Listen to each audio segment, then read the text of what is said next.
有请恩智小姐。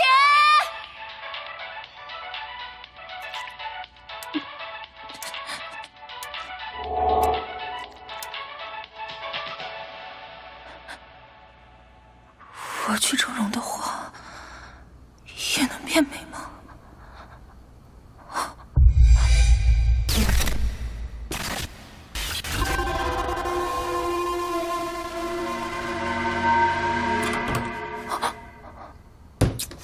你搞什么鬼啊？灯也不开，黑漆麻乌的。看到你这张脸，我都想把灯关了。啊？还不去给我盛饭？今天，你出去吃吧。你说什么？你个废物，连饭都没做。那就拿点钱给我，600。前天不是刚给过你600吗？你也出去找份工作吧。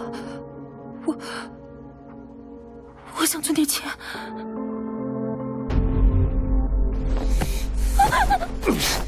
你还敢顶嘴啊？你这种人要钱干嘛呀？我想整容。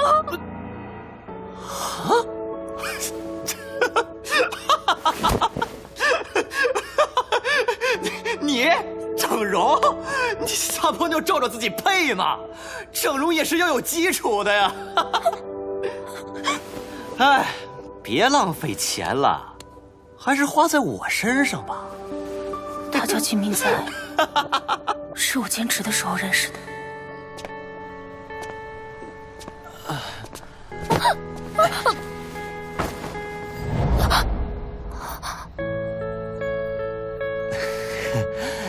今天好像真的喝多了，美女，我可以和你回家吗？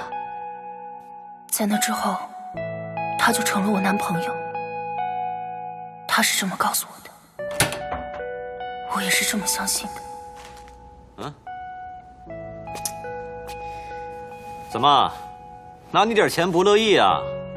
你看你这张蛤蟆脸，我肯跟你在一起，你真应该跪下来谢我。